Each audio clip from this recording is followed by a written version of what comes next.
Assalamualaikum warahmatullahi wabarakatuh. Waalaikumsalam warahmatullahi wabarakatuh. Bismillahirrahmanirrahim. Alhamdulillahi rabbil alamin. Wassalatu wassalamu ala ashrafil mursalin, imamil muttaqin, sayyidil ghurril muhajjalin, wa ala alihi wa ashabihil mujahidin at-tahirin, amma ba'du. Saudara-saudara kaum muslimin rahimakumullah, satu hari ketika seorang ulama besar bernama Al-Imam Al-Faqih Abu Lais tengah berjalan-jalan di dekat kota Basrah, berkelumpulah sekelompok orang di dekat beliau. Mereka datang mengajukan satu pertanyaan. Imam, kami ingin bertanya. Di dalam Al-Quran itu Allah Subhanahu wa ta'ala menjelaskan, Ud'uni astajib lakum, berdoalah kepadaku, aku akan jawab doamu.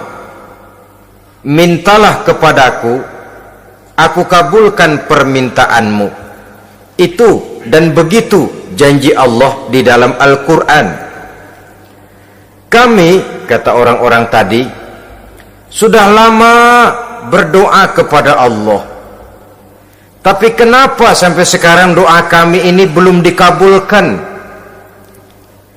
Katanya, ud'uni astajib lakum, kalau kamu berdoa, aku jawab, aku penuhi, aku kabulkan doamu. Itu janji Allah. Kami sudah lama berdoa, pagi, sore, siang, malam. Nyatanya sampai sekarang doa kami belum dikabul-kabulkan. Ini bagaimana? Apa ayat Quran salah? Apa Tuhan lagi lempengan nggak denger?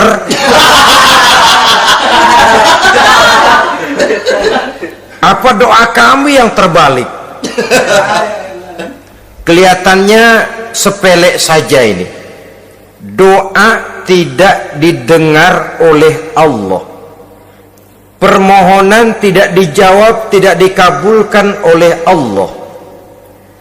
Tapi sebenarnya kalau kita mau merenung, kemalangan apa yang paling besar dalam kehidupan ini selain daripada kalau permohonan dan doa kita sudah tidak dihiraukan oleh Allah?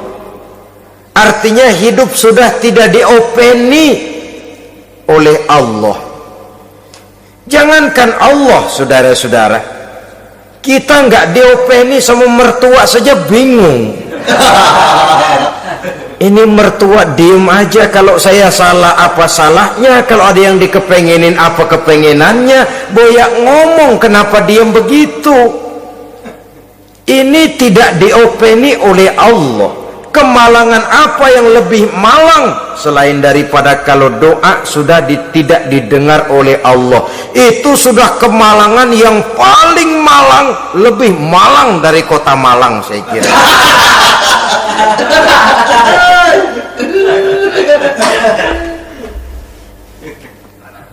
Menghadapi pertanyaan ini, Imam Al-Faqih Abu Lais senyum, lalu beliau berkata, tuan-tuan, tahu kenapa doa tuan-tuan tidak dijawab, permohonan tidak dikabulkan? Allah sudah tidak memperdulikan tuan-tuan ini. Kami tidak tahu, Imam, maka kami bertanya. Begini, hati tuan-tuan itu mati. Dari hati yang mati, channel tidak nyambung kepada Allah. Dari channel yang putus tidak ada getaran strom, bagaimana akan timbul gejala? Hatimu mati, jadi pantas kalau doa tidak dikabulkan, permohonan tidak dipenuhi, doa tidak terjawab, hatimu mati. Saudara-saudara kaum muslimin dari hati yang mati ini, getaran tidak akan sampai ke hadratullah azza wa jalla.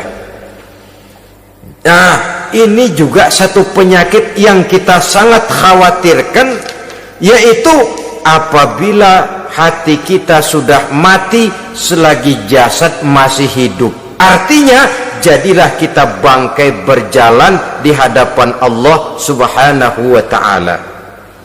Sementara kita sangat disibukkan dengan menggali berbagai macam jenis obat penangkal penyakit zahir, dan kita kurang perhatian untuk mencari obat penangkal penyakit batin yang kalau diserang penyakitnya menghancurkan kehidupan abadi di akhirat nanti. Perkembangan ilmu kedokteran nyata benar diikuti dengan perkembangan jenis-jenis penyakit. Makin maju ilmu kedokteran, makin modern penyakit. Ngerti juga rupanya itu penyakit. Dulu kita tidak kenal yang namanya AIDS, kita tidak tahu yang namanya liver, kita tidak kenal yang namanya stres. Paling yang banyak cika, masuk angin, dan sebagainya. Tapi baiklah, penyakit-penyakit batin yang menyebabkan hati menjadi mati, dan dari hati yang mati doa tidak naik, tidak didengarkan oleh Allah subhanahu wa ta'ala. Nah, kata orang-orang tadi, yang menyebabkan hati kami mati ini apa, Imam? Beliau menjawab, pertama, araftumullaha wa lam tu'tuhu haqqahu. Yang menyebabkan hatimu jadi mati, pertama, kamu kenal benar kepada Allah, tapi haknya untuk disembah, kewajibanmu untuk menyembah, tidak pernah kamu laksanakan. Bagaimana Allah tidak akan jauh dari kita kalau kita tidak akan mengadakan pendekatan kepadanya? Dan pendekatan kepada Allah hanya bisa kita tempuh melalui jalur kegiatan ritual ibadah. Allah akan terlalu jauh apabila kita hanya membicarakannya lewat filsafat dan renungan yang mendalam. Tapi Allah akan dekat dan terasa hadir dalam hidup apabila kita dekati Ia dengan pelaksanaan ibadah kepadanya. Kamu kenal Allah, tapi hakmu untuk menyembah, kewajibanmu untuk menyembah, haknya untuk disembah, tidak pernah kamu laksanakan. Kalau soal Allah kita kenal bukan main. Bahkan tidak hanya kita mengajarkan kenal juga kepada anak-anak kita. Kalau ditanya siapa pencipta matahari, bulan dan bintang, Allah. Siapa pencipta lautan, gunung, hutan belantara dan sungai-sungai, Allah. Siapa pencipta bumi, matahari dan sebagainya, Allah. Sembahyang apa enggak? Bagaimana nanti?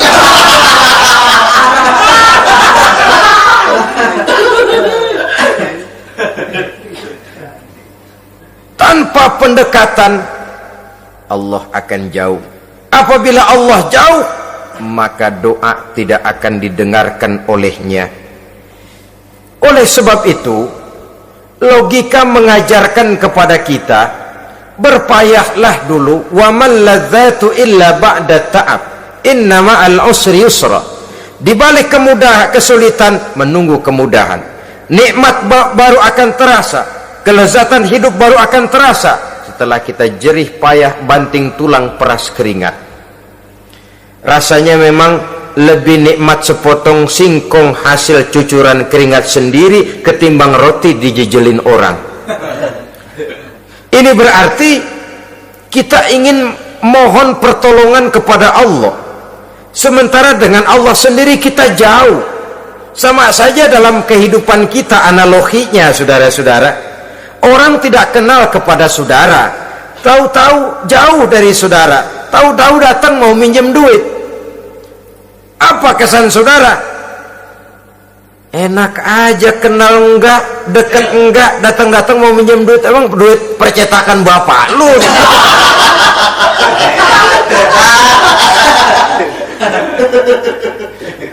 Sedangkan yang kita kenal, sedangkan yang kita bertemu tiap hari, Sedangkan yang sering datang ke tempat kita, kalau satu saat dia pinjam duit, toh kita kadang-kadang masih mikir.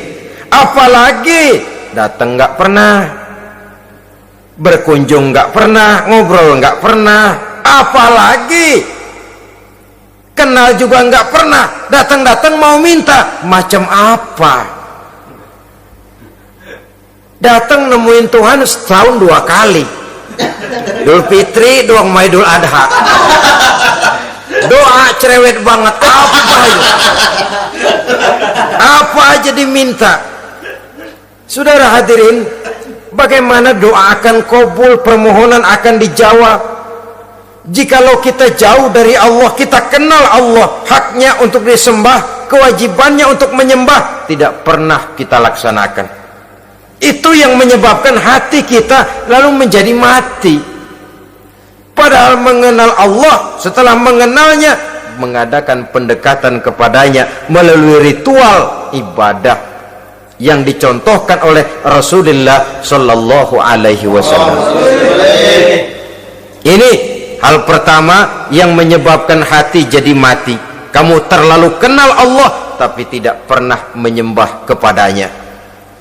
Sama aja orang kerja kagak, habis bulan mau minta gaji, karena kita jitak kepalanya. Macam apa? Kerja enggak, tahu-tahu datang mau minta gaji. Kerja dulu yang baik, habis bulan baru enggak diminta pun memang sudah ada jatahnya. Ibadah dulu kita kepada Allah. Soal Allah memberikan karunia kepada kita, itu hak Allah. Apabila kita dekat dengannya, ibadah yang kita laksanakan benar, karunia itu akan datang kepada kita. Saudara-saudara, yang kedua yang menyebabkan hati jadi mati, qara'tumul Qur'an walam ta'malu bih. Kamu baca Al-Quran tapi ajarannya tidak pernah kamu amalkan. Kamu baca Quran tapi isinya kamu injak-injak. Sehingga ada peringatan dari Rasul Sallallahu Alaihi Wasallam. Beliau bersabda, "Iza azzamat ummatid dunya wa fi riwayatin dinaran wa dirhaman nuzi'at minha haibatul Islam. Wa iza turikatil amru bil ma'rufi wan nahyu 'anil munkari hurimat 'alaihim barakatul wahyi. Wa iza tasabat ummati saqatat min 'ainillah." 3 peringatan keras tapi yang merupakan gejala penyakit kita umat Islam diperingatkan oleh Nabi kita.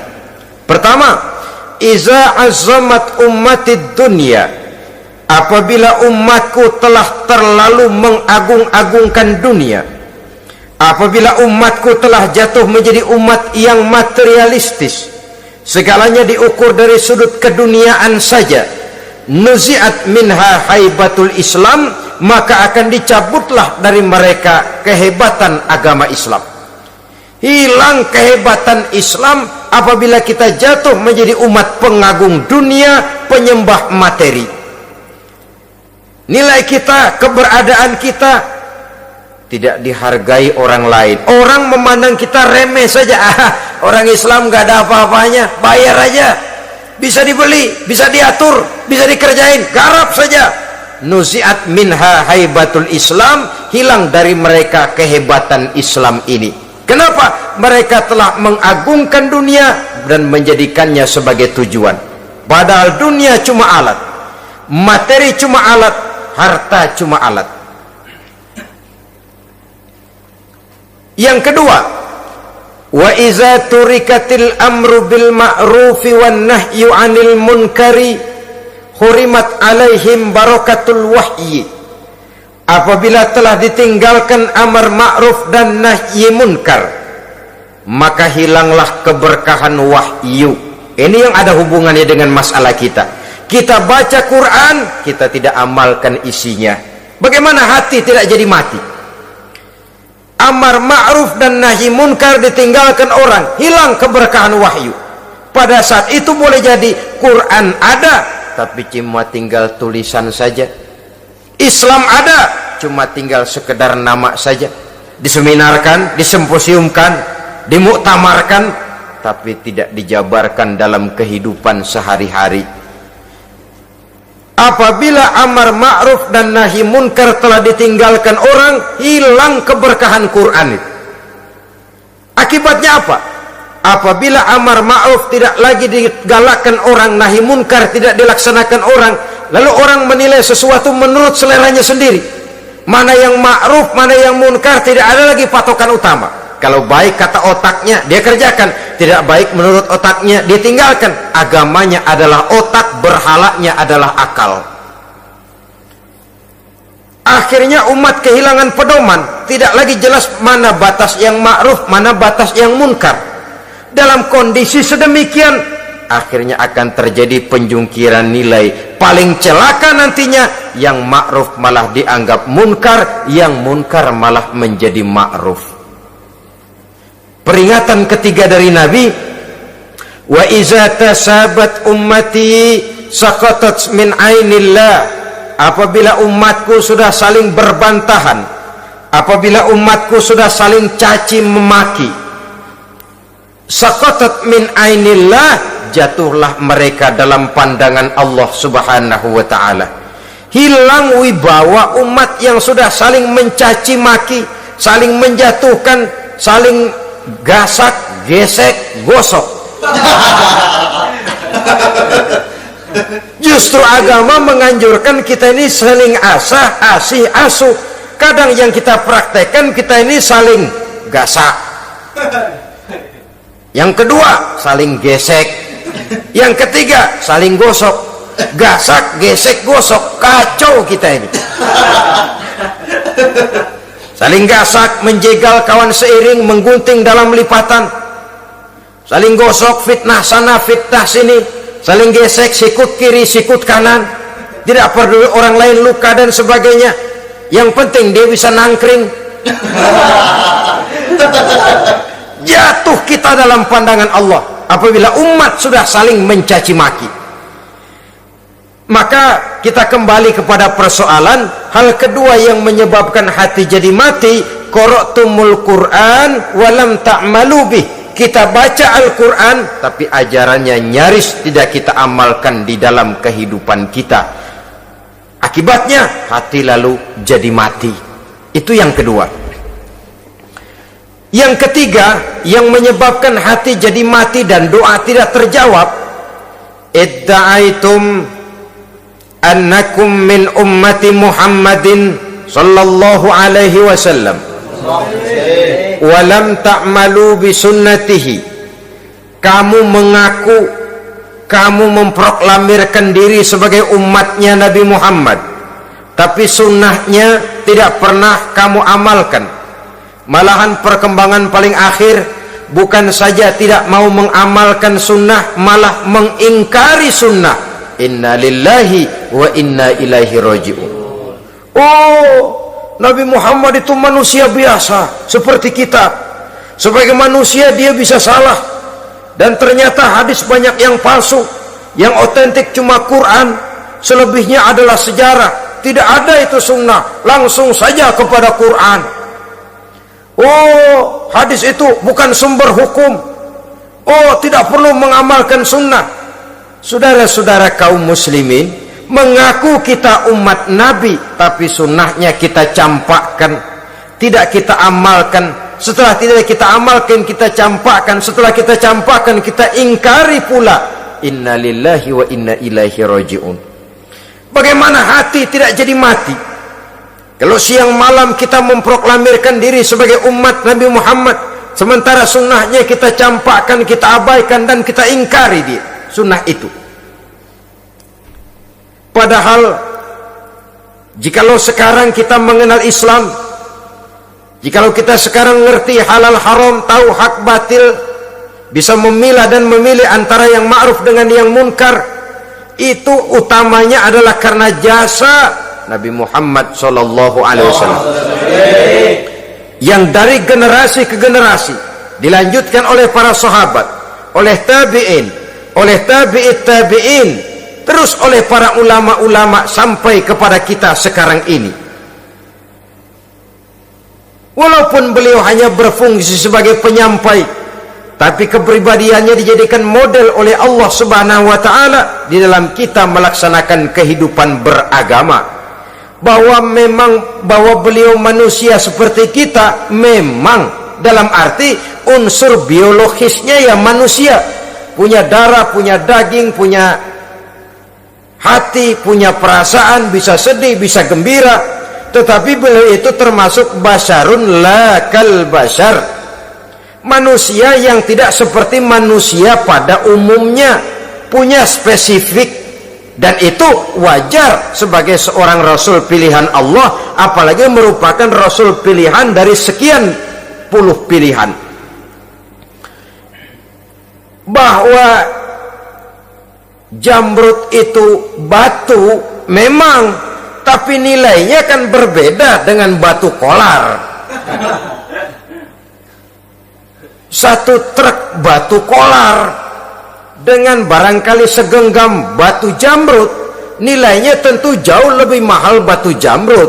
Kalau soal batunya, sama batunya, tapi nilainya berbeda karena esensinya berbeda. Kita manusia, Nabi Muhammad juga manusia, sama manusianya memang, tapi kualitasnya, nilainya tentu jauh panggang daripada api.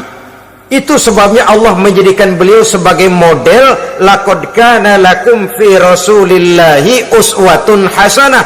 Di dalam diri Rasul itu terdapat contoh teladan yang sangat baik bagi kita.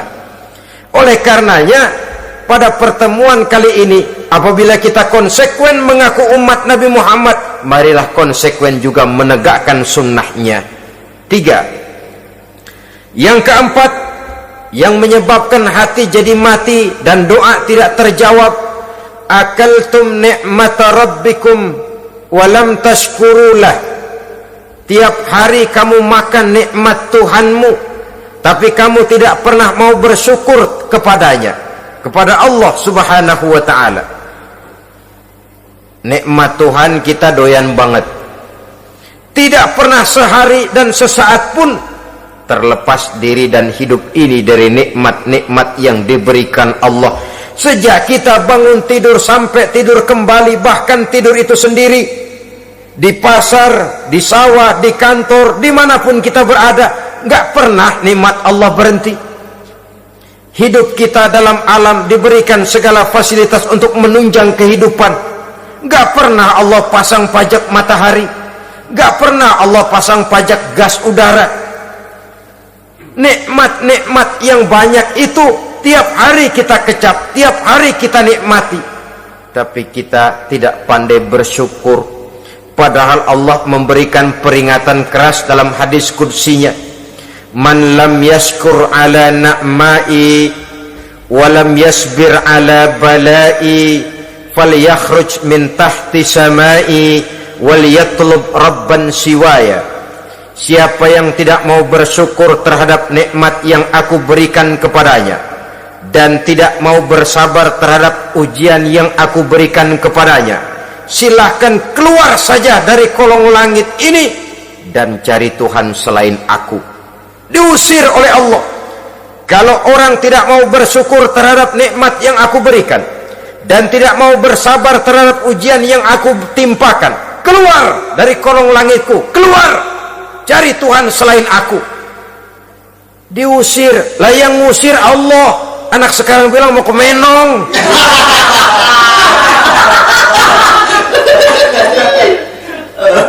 Kalau diusir kita dari Jakarta, masih bisa pindah ke Bandung. Diusir kita dari Bandung, bisa pindah ke Jogja, Solo. Diusir kita dari Indonesia, bisa pindah ke Singapura, Malaysia. Diusir dari kolong langit, mau cari langit mana lagi?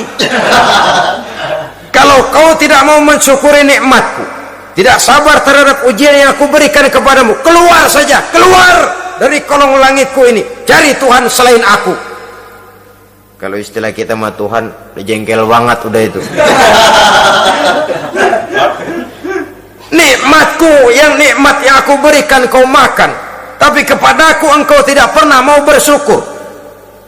Saudara-saudara kaum muslimin rahimakumullah, wajar kita dulunya tidak ada, sekarang ada, nikmat. Susunan biologis manusiawi kita demikian cantik, nikmat. Tinggal di bumi, fasilitas yang kita perlukan disediakan, tinggal kemampuan kita mengelolanya, nikmat. Diberikan kita otak yang membedakan kita dengan binatang, nikmat. Diberikan kita agama, diutus para rasul untuk jadi model dalam kehidupan kita, nikmat. Kalau cara kita emang kurang apa sih? Apa yang kurang, hai manusia? Engkau tidak ada, aku adakan.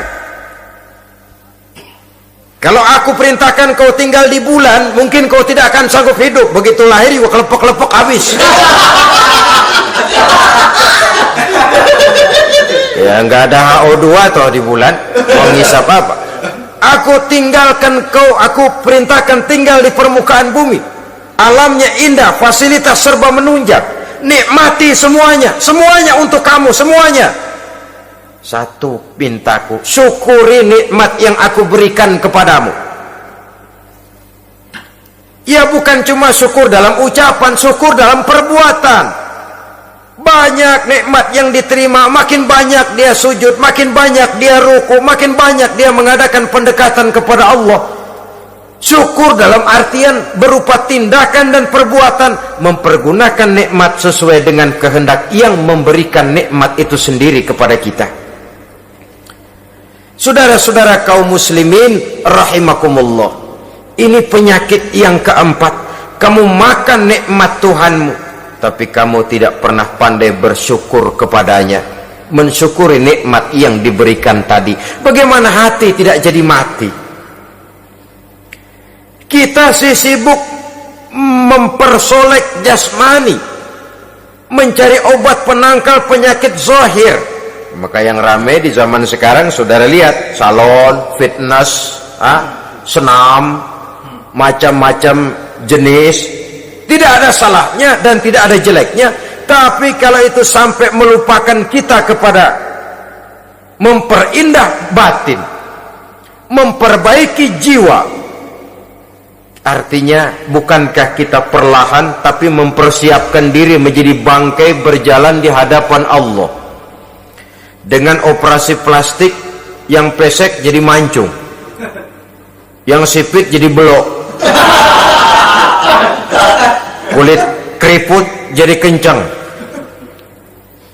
pipi terlalu cekung bisa diatur. Saudara-saudara, tapi kalau hati yang rusak, jiwa yang rusak, kemana lagi kita akan berobat kalau bukan kepada agama? Maka hati itu jadi mati apabila kita selalu memakan nikmat Allah dan tidak pandai mensyukuri nikmat itu. Dari hati yang mati tidak akan ada getarannya. Oleh sebab itu doa tidak terjawab.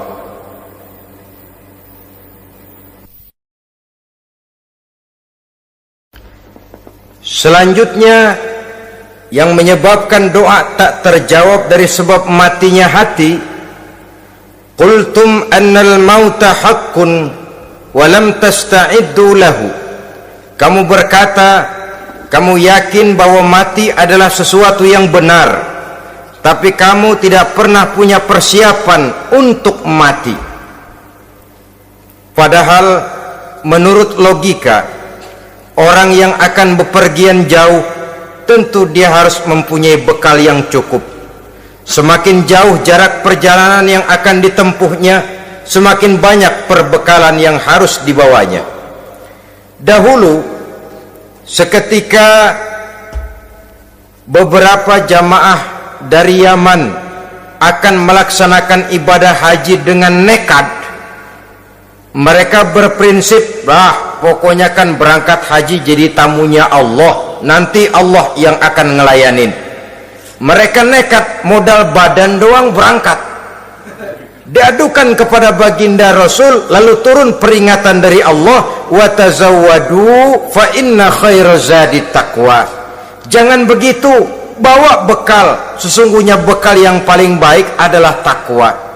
Bawa berangkat dengan bekal takwa itu bekal yang paling utama. Tapi bekal-bekal yang lain pun jangan diabaikan. Kalau kita akan berangkat untuk tujuan yang baik, bekal yang paling utama memang takwa. Tapi tidak berarti harus mengabaikan bekal-bekal yang lain. Begitulah, semakin jauh perjalanan yang akan kita tempuh, semakin banyak bekal yang harus kita hadapi. Kalau saudara mau pergi ke Surabaya, tidak membawa bekal kemudian berani berangkat, rasanya sih saya pikir itu bukan berani, nekat namanya. Sama saja orang belum pernah sembahyang mati, nekat tuh orang, berani amat. Belum berbuat kebaikan barang sedikit pun sudah mati, nekat namanya itu. Sama saja tadi, nggak bawa bekal apa-apa berangkat ke Surabaya. Sampai Surabaya belum tentu, sengsara udah jelas. Belum punya bekal yang baik sudah mati. Sampai ke surga belum tentu, tapi kebelangsak dan sengsara rasa-rasanya pasti itu. Oleh karena itu, kalau kita yakin mati sesuatu yang benar, sesuatu yang pasti datang menimpa, maka hendaklah kita mempersiapkan bekal. Kemudian idda'aitumun najata minan nar wa ramaitum fiha anfusakum. Kamu memproklamirkan diri ingin selamat dari neraka, tapi kamu lemparkan dirimu ke dalam neraka. Bagaimanapun bajingannya bajingan, kalau ditanya ente mau masuk neraka enggak, jawabannya pasti enggak. Itu pasti. Perbuatannya sendiri yang melemparkan dirinya ke dalam neraka, membiarkan dirinya berlarut-larut, bertimbun-timbun dalam dosa dan kesalahan, dan tidak akan ada niatan untuk memperbaiki diri. Hanyut di meja judi, habis ditelan minuman keras, fitnah sana fitnah sini, hasud sana hasud sini. Padahal mulutnya ingin selamat dari neraka, perbuatannya malah melemparkan dirinya ke dalam api neraka. Tidak ada orang yang lebih sayang kepada diri kita selain kita sendiri. Dan menyayangi diri itu tidak cuma dengan memandikannya sehari 3 kali, memakaikannya parfum dengan segala macam merek, memakai sabun yang wangi-wangi, minyak yang harum-harum. Lebih daripada itu, jaga dan sayangi diri. Jangan jatuhkan dia ke dalam perbuatan-perbuatan yang bisa menjerumuskan diri itu ke dalam neraka. Kemudian disambung oleh Imam Al-Faqih Abu Lais yang menyebabkan doa tidak terjawab karena hati mati. Idda'aitum dukhulal jannah walam ta'malu laha. Kamu ingin masuk surga, tapi kamu berat mengamalkan perbuatan yang bisa menyampaikan kamu ke surga. Semua kita kalau ditanya mau masuk surga, mau, tapi jarang yang berlomba melakukan perbuatan-perbuatan yang bisa menyampaikan kita ke surga. Kemudian yang terakhir kata Imam Al-Faqih Abu Lais, dafantum mautakum walam ta'tabiru laha. Kamu menguburkan orang yang mati di antara kamu, tapi kamu tidak bisa mengambil i'tibar, tidak bisa mengambil pelajaran dari mayit yang jenazah yang kau kuburkan itu. Mestinya kan nguburin orang tuh membuat sadar. Iya, kalau sekarang saya baringkan di liang lahat, menghadap ke arah kiblat, bantalnya tanah, setelah itu ditutup dengan papan, lalu ditimbun dengan tanah. Iya, sekarang giliran saya, entah besok, lusa, bulan depan, tahun depan, tapi pasti mengubur mayat, mengubur jenazah, tapi tidak bisa mengambil i'tibar dari yang dilaksanakannya itu. Ini merupakan penyakit-penyakit batin yang merupakan handicap, yang menimbulkan jarak antara kita dengan Allah Subhanahu wa ta'ala. Pantas kalau itu semua ada pada diri kita, hati jadi mati. dari hati yang mati, doa tidak akan tembus. Kita tidak lagi akan diperdulikan oleh Allah Subhanahu wa ta'ala. Dan itu sekali lagi kemalangan yang terbesar dalam kehidupan kita. Bagaimana jalan keluarnya? Pertama, memperbaiki batin kita, menyelamatkan diri daripada penyakit-penyakit yang bisa mematikan hati seperti yang sudah saya sebutkan tadi. Yang kedua, berdoa dengan adab, sehingga tata cara di dalam kita bermohon kepada Allah Subhanahu wa ta'ala dibicarakan secara khusus oleh Al-Imamul Ghazali dalam kitab Ihya beliau yang disebut adabud doa. Adab di dalam kita melaksanakan doa kepada Allah Subhanahu wa ta'ala.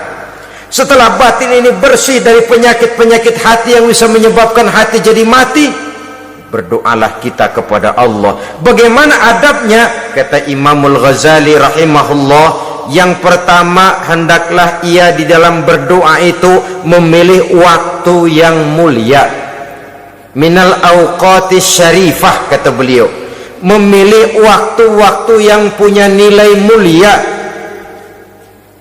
Ramadan dalam 1 tahun,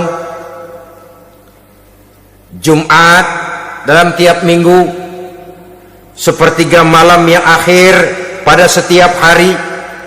Waktu-waktu yang punya nilai mulia.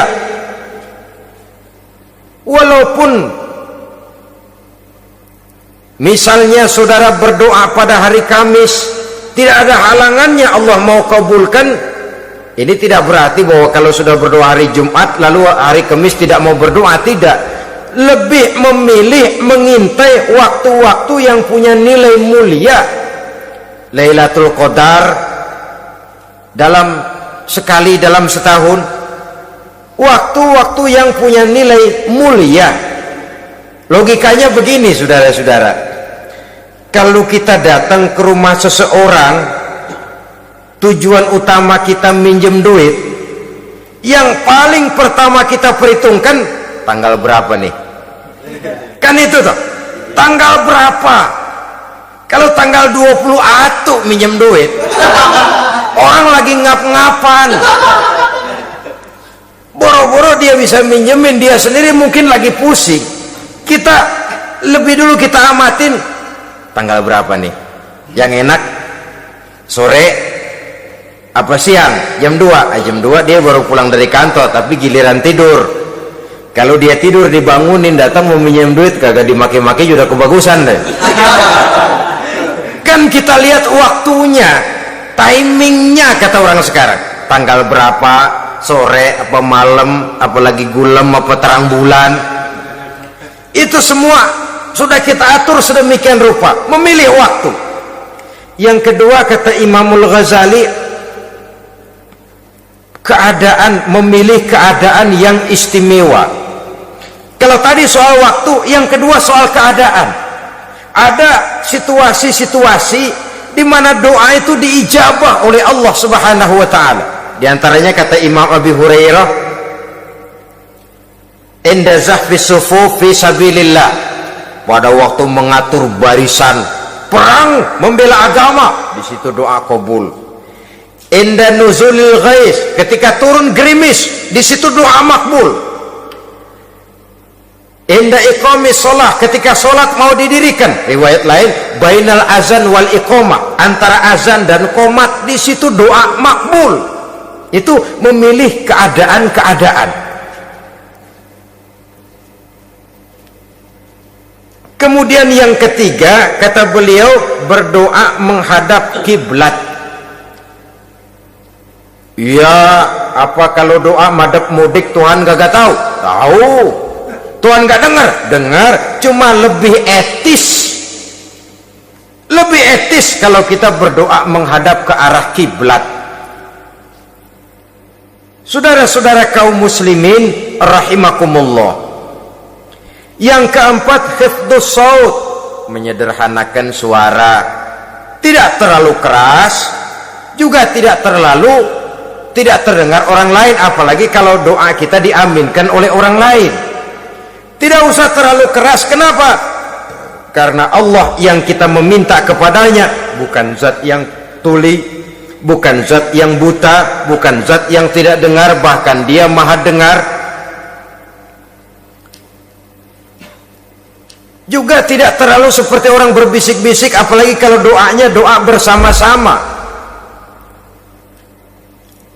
Tapi kadang-kadang terdorong oleh husnuzon dari para makmum saja, tidak peduli apa yang dibaca oleh imam, yang kedengaran cuma amin aja gerengan. Amin amin amin amin amin amin.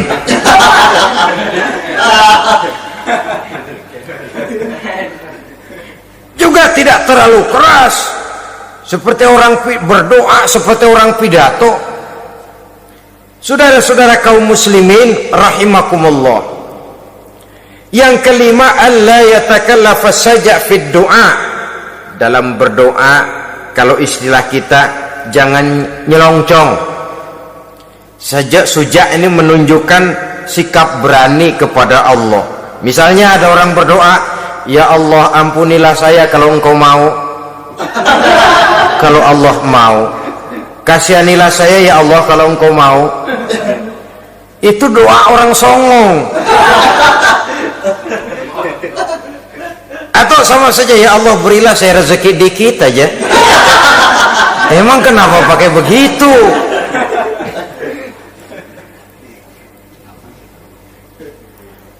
Allah yatakallafa saja fid doa. Yang keenam, kata Imamul Ghazali, at-tadarru' wal khusyu', dengan tadarru' dan khusyuk, dengan sikap tawadu, benar-benar ya seperti kita lah kalau datang memang menghajatkan pertolongan dari seseorang, segala action kita atur supaya hajat kita itu kabul, kan begitu. Kadang-kadang istilah orang kalau perlu ngesor mah ngesor dah, yang penting permintaan dikabulkan, gitu saja. Kita lihat sekarang ini, ramai orang bicara soal film-film Parno.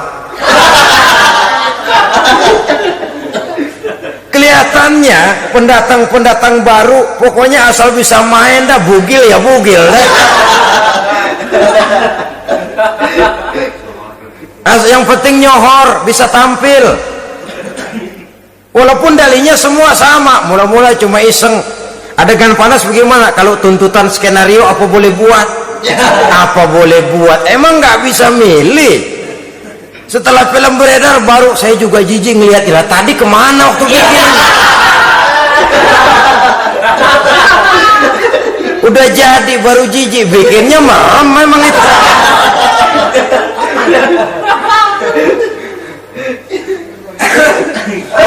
Tapi ada satu analogi, asal bisa main, asal bisa tampil di layar, apa saja jadi taruhan sudah. Bugil ya bugil dah, nggak soal dah, pokoknya bisa main, tampil, nyohor, masuk koran. Udah seperti kata-kata orang Arab, bul ala zamzam fatu'raf, kalau pengen terkenal kencingin sumur Zamzam. Artinya apa? Bikin yang aneh-aneh, yang orang nggak kerjain, ntar ngetop. Yang ngetop lempengan jeleknya, sumur Zamzam dikencingin, kan nyohor itu. Sedunia orang kenal. Kenapa? Gila. Saudara-saudara kaum muslimin rahimakumullah, sangat kita sayangkan kalau lalu orang berlomba-lomba dengan cuma modal paha mulus, wajah cantik, dimauin apa saja mau, lalu bisa tampil. Akibatnya yang jadi korban adalah anak-anak kita, disuguhi tontonan-tontonan yang meracuni jiwa mereka. Walaupun akibatnya barangkali ya lain, seperti band orkes dengan film memang akibatnya tidak langsung ya. Kalau band orkes akibatnya langsung, dia bisa berantem di tempat lokasi. Film orang nonton tahu dia di tempat itu, bukan di tempat itu dia praktek, pulang jadi pikiran dia, tadi serem ya, ntar kalau ada kesempatan kita praktek. Ntar ngancemnya itu yang gak enak. Tapi yang saya analogkan dengan persoalan kita, tingkah pola artis apapun dilakukan asal bisa main. Nah itu tuh, asal dapat kesempatan acting. Dalihnya ya tuntutan skenario lah, iseng lah, macam-macam lah, tapi yang jelas satu target, saya harus dapat kesempatan main. Untuk sampai ke situ, cara apa saja harus saya tempuh. Tidak peduli harus menginjak-injak norma dan budaya bangsa yang luhur, tidak peduli harus bertentangan dengan kaidah agama, tidak peduli hasilnya meracuni umat masyarakat, terutama generasi muda. Yang penting kan ngetop. Saudara-saudara, baiklah ya, itu soal lain. Tapi soal kita ialah at-tadarru wal khusyu', bermohon kepada Allah dengan tadarru, khusyuk dan tawadhu. Seperti kalau kita mau bermohon kepada seseorang, kita merendahkan diri. Pak, saya memang orang nggak mampu, Pak. Utang saya udah selebar kampung, Pak. Anak udah 16 seperempat. Apa saja kita meratap, menghibah, mengeluh, merintih, ujungnya kan yang penting gue minjem duit dapat dah. Apa kayak diomongin, pokoknya pulang bawa duit, itu saja. Itu strategi manusiawi. Kalau ini kita adakan konteks, oh iya, kepada Allah lebih lagi kita tadarru, khusyuk, tawadhu. Doa dengan tawadhu, sebab kita akan bermohon kepada yang serba maha. Menghadap ke arah kiblat, duduk bertafakur dengan khusyuk, tawadhu. Jangan doa sembari tolak pinggang.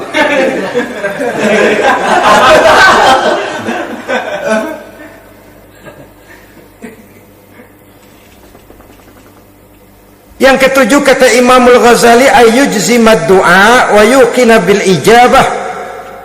Hendaknya dia menjazamkan doanya itu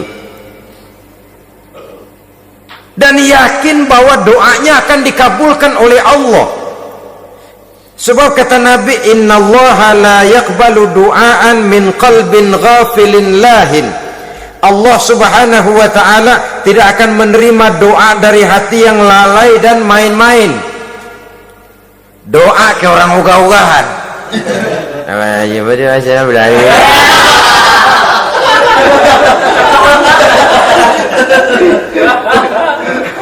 Kali malaikat nyongok dong, lu minta apa lo?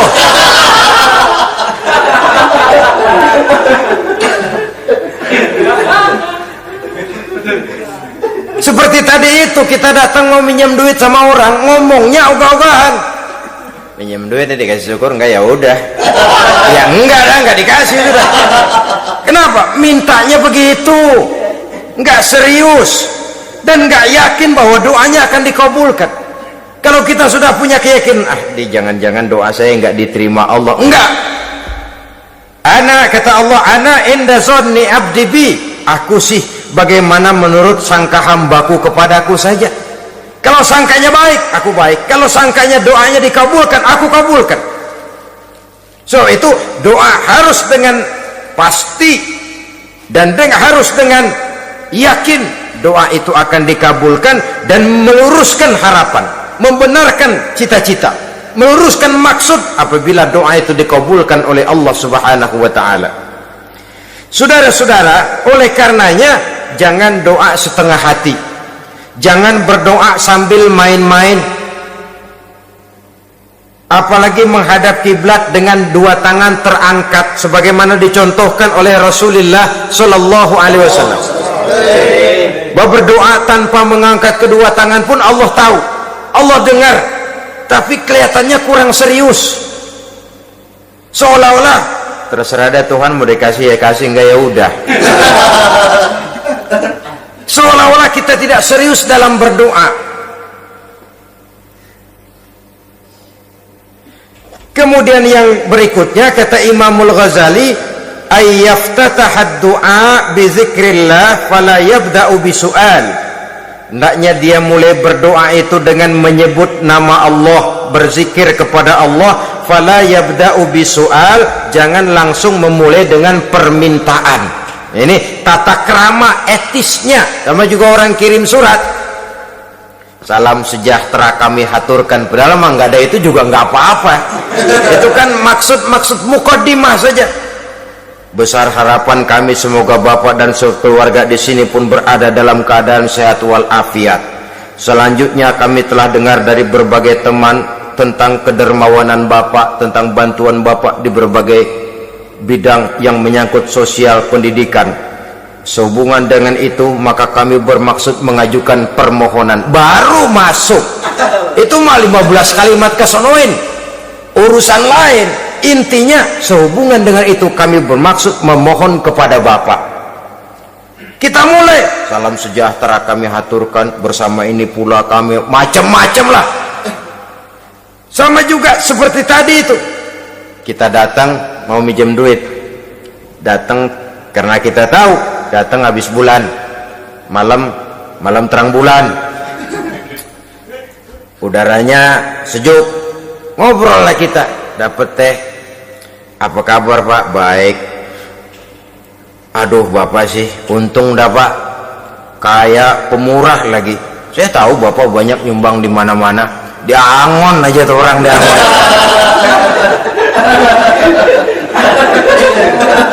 Kira-kira udah mau telap aja baru dikedat. Ngomong-ngomong Pak, nah mulai deh kalau udah ngomong dah tuh mulain. Baru masuk. Jadi etisnya berdoa itu dimulai dengan zikrullah. Karena itu umumnya dimulai dengan alhamdulillahirabbil alamin. Kita puji dulu Allah. Alhamdulillahirabbil alamin hamdan yuwafi ni'amahu wa yukafi'u mazidah. Kita puji dulu Allah. Seperti orang tadi lah. Kita puji dulu kebaikannya. Walaupun pada akhirnya kita minjem duitnya. Sebenarnya Allah nggak perlu dipuji tuh. Dipuji atau tidak Allah tetap termulia. Ini etis manusia. Allah tidak berharap untuk dipuji oleh manusia. Allah tidak untung seluruh alam memujinya. Manusia mau memuji atau tidak itu urusan manusia sendiri. Allah tidak minta untuk dipuji. Allah juga tidak gila kepada pujian. Kalau kita memulai doa dengan pujian, etis kita kepada Allah Subhanahu wa ta'ala di dalam kita bermohon kepadanya. Saudara-saudara kaum muslimin rahimakumullah, kemudian menyesuaikan doa dengan kondisi. Ini termasuk syarat batin ya. Taubat waraddul mazalim, kata Imam Ghazali, menolak segala macam kezoliman. Artinya kalau berdoa tuh tahu diri. Kalau gaji kita sebulan 700 atau 800 900 ribu, berdoa minta rezeki 1 juta, itu tahu diri namanya. Kan cuman kurang 100 ribu. Kalau kerja kagak minta gajian 1 juta. Pengen doa dikabulkan, rasanya secara etis nggak tahu diri orang berdoa seperti itu.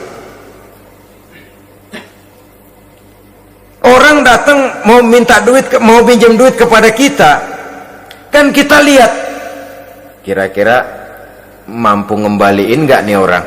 Kita lihat, kita evaluasi kemungkinannya. Lalu si yang minjem tentu tahu diri. Kalau memang kekuatannya ngembaliin tidak seperti kekuatannya mulangin, hendaknya dia timbang rasa. Begitu juga kepada kita etisnya kepada Allah Subhanahu wa ta'ala. Tahu diri, menyesuaikan doa dengan keadaan. Kalau tidak ada gap terlalu jauh panggang daripada api, nanti nasibnya bagai si pungguk merindukan bulan. Apabila adab-adab di dalam berdoa ini kita perhatikan, sejak dia dari adab yang zahir sampai kepada adab yang batin, kemudian penyakit-penyakit yang membuat hati itu jadi mati, maka insya Allah doa kita dijabah oleh Allah Subhanahu wa ta'ala. Dalam Al-Baqarah ayat 186 Allah Subhanahu wa ta'ala menjelaskan, wa iza sa'alaka ibadi anni fa inni qarib ujibu da'watad da'i iza da'ani falyastajibu li wal yu'minu bi la'allahum yarshudun. Apabila hambaku bertanya kepadamu Muhammad tentang aku, kata Allah, fa inni qarib, katakan kepadanya aku dekat sekali dengan mereka. Ujibu da'watad da'i iza da'ani, aku akan jawab aku kabulkan permohonan orang-orang yang berdoa kepadaku. Falyastajibuli wal yu'minu bi, maka hendaknya mereka juga menjawab panggilanku atas dasar iman kepadaku. La'allahum yarsyudun, semoga dengan ini mereka kelak mendapat petunjuk. Saudara-saudara, Al-Baqarah 186 ini dengan nyata menjelaskan kepada kita, Allah akan menjawab doa, mengabulkan permohonan apabila kita falyastajibuli wal yu'minu bi, juga menjawab panggilan Allah atas dasar beriman kepadanya. Logikanya tadi itu, araftumullaha wa lam tu'tuhu haqqahu. Kita tidak pernah mau menjawab panggilan Allah sementara kita berharap doa kita dijawab oleh Allah. Apa enggak pincang? Apa enggak berat sebelah? Panggilan Allah kita berat memenuhinya, sementara kita sangat berharap agar permohonan kita, seruan kita dikabulkan oleh Allah. Menjawab panggilan Allah atas dasar beriman kepadanya. Kenapa? Ada orang menjawab panggilan bukan berdasarkan iman, tapi karena target lain. Datang sembahyang Jumat paling dulu, target utamanya pulang juga paling dulu nyabet sendal, nyabet sepatu. Menjawabnya ya, tapi tidak karena iman. Jadi apabila kita rajin menjawab panggilan Allah atas dasar beriman kepadanya, maka seruan, permohonan, doa niscaya dikabulkan olehnya. Ini saja, mudah-mudahan ada manfaatnya. Terima kasih atas segala perhatian, mohon maaf atas segala kekurangan. Usikum wa nafsi bitaqwallah. Wassalamualaikum warahmatullahi wabarakatuh.